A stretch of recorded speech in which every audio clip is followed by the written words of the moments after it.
I'm Dr. Katina Robison. This is Dr. Lindsay Beffa. We're gynecologic oncologists. The purpose of this video is not to replace comprehensive in-person training on how to screen and treat cervical precancer and cancer. Our goal with this video is to teach you about how to use the device, the different parts of the device, how to clean it, and some tips and tricks about the device. The benefit of using a thermoablation device over cryotherapy is that with a thermoablation device, you do not require electricity. It can be used anywhere. It's portable, it's light, and it does not require any gas. Thermal ablation works by heating to 100 degrees Celsius in order to desiccate or destroy the epithelium and underlying stroma. Thermal ablation devices, also known as cold coagulators or thermocoagulators, are used to treat precancerous lesions of the cervix. This includes only cervical lesions that are entirely visible, meaning that they do not extend into the cervical canal, lesions that appear low grade on screen and treat methods, or histologically proven CIN2+, and cervical lesions that do not cover more than 75% of the cervix. There should be no scarring of the cervix or polyps that would not allow for full contact of the device with the cervix. So let's now review all the components of the carrying case. This is the handle and the charging battery. Here's a spare battery. This is the charging cord for the battery, and these are the probes. The thermocoagulator comes out of the packaging non-sterile, so before you use it on a patient, you need to clean and disinfect the device. We're going to start with the handle. I'd like to orient you to the handle and the face of the handle. This is also known as the LED display. When we turn on with this button, it's the on-off button, also known as the activator button. You're going to push it, it will turn green, and you will see flashing blue lights. These will not stay on because a probe is not inserted. On the bottom, there's a low battery indicator. If you see this go on during a procedure, that should be your last procedure, and you should change the battery prior to the next procedure. The battery has releasing tabs on either side so that you can bring the battery out and put it back in. And it needs to snap. When this low battery light goes on, that signifies that that should be the last procedure that we use this particular battery for. Again, place your fingers on the releasing tabs and remove that battery. At this time, you then need to take the battery charging dock off, put it on your battery. Now, there's a little area here. You'll take your charging cord out of the case, and you want to insert that cord into the charger. When that happens, this light will turn green. Then you want to make sure that you plug this into an AC outlet. Depending on the country that you're in, you can use an adapter with this charger. The green power LED light should illuminate when the battery is placed into the adapter. Make sure that then you plug this in to an AC outlet, and it can accept 100 to 240 volts. When you plug in to your AC outlet, you will then see that the LED light illuminates red. The battery usually takes around 2 hours to completely charge. It is okay to leave the battery charging overnight for longer than the 2 hours. So it is important to remember when traveling to areas that do not have electricity to charge the batteries fully before using them. Once the battery is completely charged, the light goes from red to green. In addition, the battery cap has an LED light that can be used as a flashlight. The probes are the part of the device that actually has contact with the cervix. In this particular carrying case, it comes with 4 probes, but 3 different types of probes. There is a small 16 millimeter probe that is flat. And in addition, there are 2 19 millimeters. One is flat and one, as you can see here, has a little tip. This is the one that's often used, as that tip can go into the cervix and ensure that you have connection with the entire cervix and the portion that you want to treat. In addition, the probes have a cap at the end of them. This cap needs to be removed first before it can then be inserted into your handle. You must hear a click to know that it's actually properly inserted. Please note that if the probe is not attached at all or is not secure or is broken, when the on-off or activator button is pressed, the unit will power on briefly, flash all lights 3 times, then shut off. Another tip is that when the on-off button is pressed down for 2 seconds, the device enters into exam mode and will not be able to perform thermoablation while in that mode.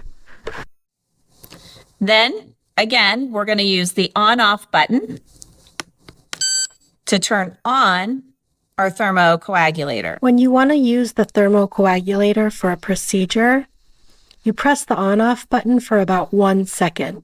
Pressing and releasing too quickly may fail to power on the device. And what you can see here is that now the green light stays on, and we see that we again have the LED blue light flashing, and we do not have a low battery indicator light showing. Additionally, once that probe is connected, you can see that we have an extra LED light that is showing so that we can see into the vagina when we're performing the procedure. Once the probe is in and we turn on the handle, this tip is still not hot. We can touch it and it is safe. When we're ready to do the procedure and we have inserted this into the vagina, you then push this button one more time, and as you can see, the LED lights start to go, showing that it is heating up the tip. Once the tip is completely heated, you will see all 4 lights showing, and that means it is time that we can start the procedure. Now it's heated. As it goes down slowly, you'll see that that's the treatment time. And once you see no bars, it means that the procedure is completed, which is typically around 20 seconds for that treatment time. Ensure that you have placed the patient on a clean table with stirrups. Ensure that you have a new clean pair of gloves. And now we're going to review again how to assemble the device. I'm going to take the silicone cap off of the probe. Place it in the handle till you hear the click. At this point, I'm also going to inspect the device to ensure that it looks like it has been sterilized and cleaned properly before using it on the patient. Later in this video, we will review how to properly clean and sterilize this device. I'm going to test the handle, turn on the activator button by pressing the on/off. As you can see, this has turned green. The one blue light is blinking and our lights have turned on. This is now ready to use and it is still cool. I will then describe to the patient and tell her what I'm about to do before doing it. I'm going to touch the patient, place the speculum in the vagina to visualize the cervix.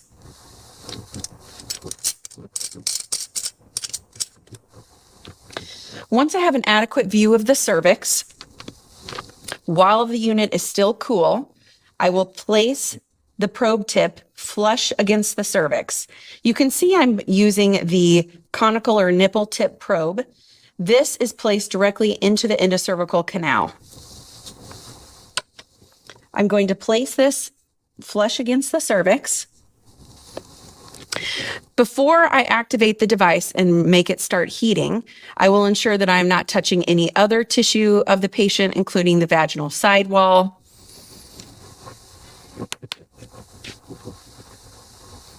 So again, one blue light, the probe is cool and ready for use. Once I feel like I have a safe and the placement is adequate over my lesion, I will then press the activator button again to start heating the probe. It is important at this point not to move and to ask the patient to remain still.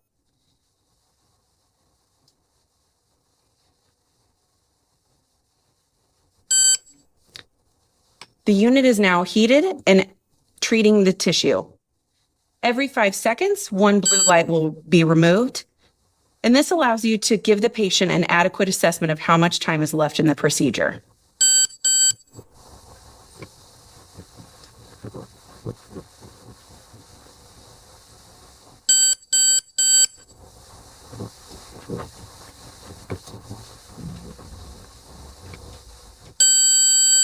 With that longer beep, the treatment is now complete. I will hold this in place as the unit cools down before removal. Once the white LED lights in front shut off, that means the unit is cool and safe to be removed from the patient. Now we're going to review what the actual treatment area appears like. Again, we're going to turn on the activation button.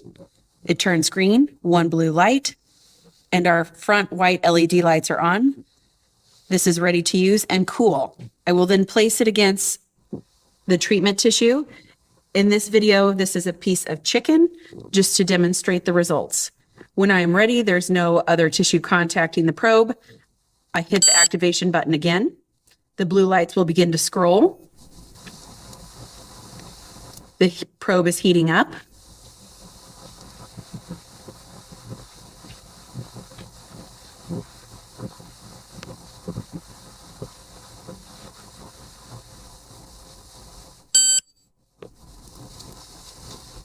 The tissue is now being treated. This takes approximately 20 seconds.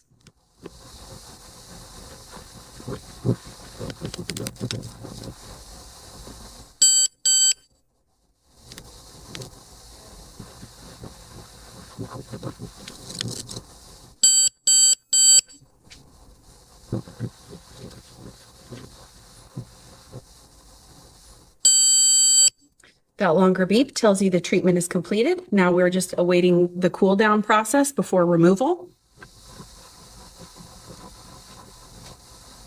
The white lights have gone off. The probe is cool and ready to be removed from the patient. As you can see on that treated area, I used the nipple tip probe, which is the most often probe used as it includes the cervical os in the treatment area. And again, there are different sizes, so you can determine what size is appropriate for your lesion. In this next demonstration, I'm going to use a 16 millimeter flat probe so you can see the difference in the treatment areas. I have turned the unit on. It is still cool. There is one blue light flashing. I will now place it against the lesion in the area that I want to treat. While holding it steady in place, I will hit the activation button again so the unit begins to heat.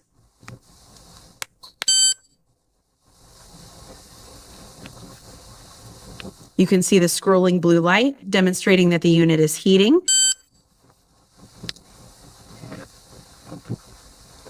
And the tissue is now being treated.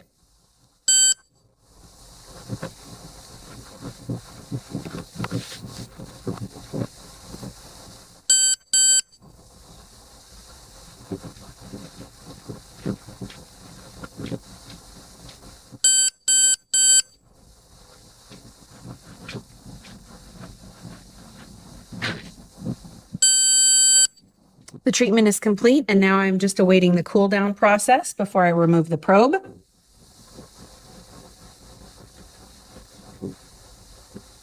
the white LED lights automatically go off and the probe is cool and safe to remove from the patient. So as you can see on these two different treatment areas, the conical nipple tip probe was used here, and this was a 19 millimeter probe. Again, this is the most commonly used probe as it includes the cervical os in the treatment area. If you have a smaller lesion that does not involve the area near the os, you may decide to use the smaller flat probe, the 16 millimeter flat probe. And you can see the differences here. Once you've completed the procedure, then to remove your probe, If this were a real procedure, you would be wearing gloves while disassembling the device. you once again pull it out. And it's very important to remember to replace the silicone cover prior to disinfecting your probe.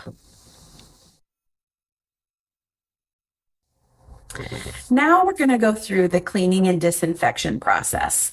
This process is important to keep the device functioning properly, to prevent any unnecessary wear and tear on the device, but most importantly, to prevent any disease transmission between patients. If the cleaning and disinfection process is not done appropriately between every patient, there is the possibility of transmitting certain infections such as HIV, hepatitis B, and hepatitis C between patients.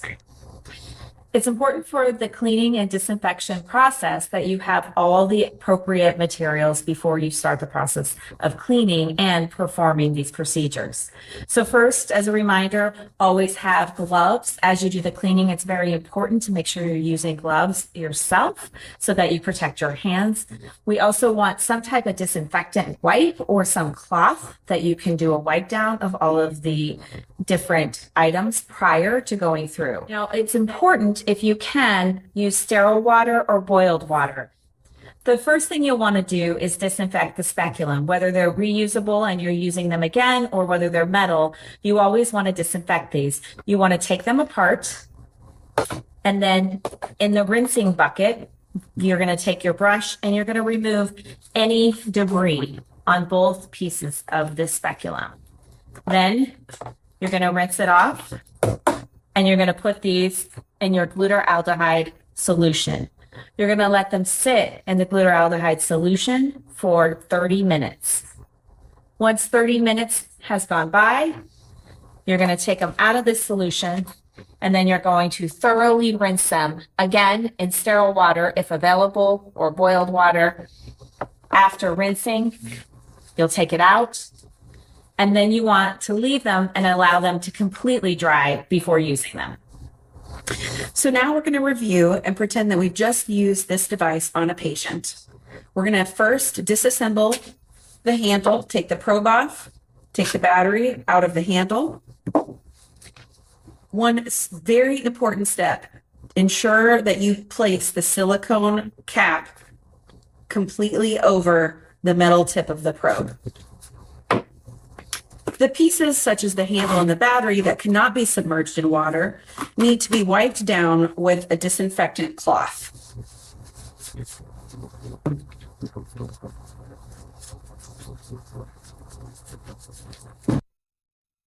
For the high-level disinfection process, there are 5 basic steps: cleaning, short soak, rinse and inspect, long soak, and final wash and dry. The first step is cleaning off the probes. Now for the probe. Again, the silicone cap is tight over the metal tip. Next, rinse the probe shaft using cool running water to remove gross soil. Use a soft bristled brush or cloth to aid in the removal. Run water over the shaft, crevices, and hard-to-reach area until the water runs clear. It's important not to use anything abrasive to clean the probe.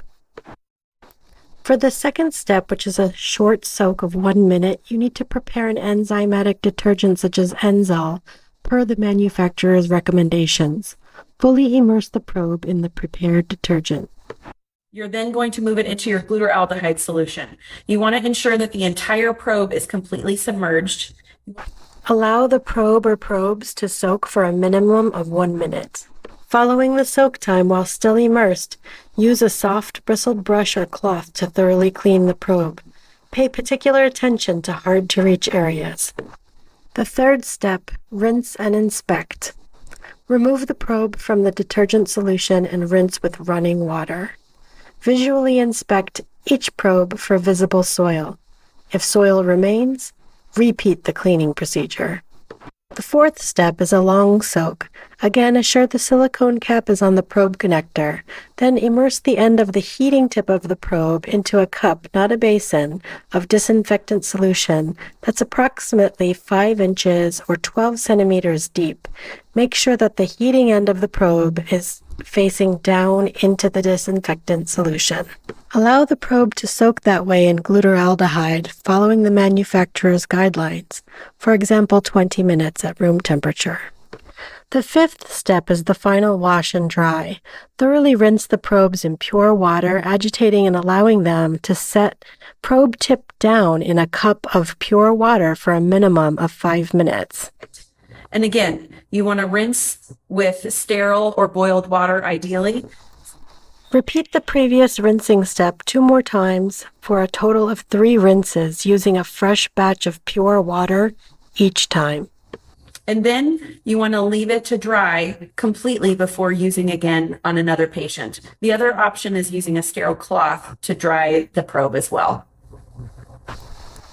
Dry with sterile lint-free cloth, and finally store in sterile lint-free cloth until the next use.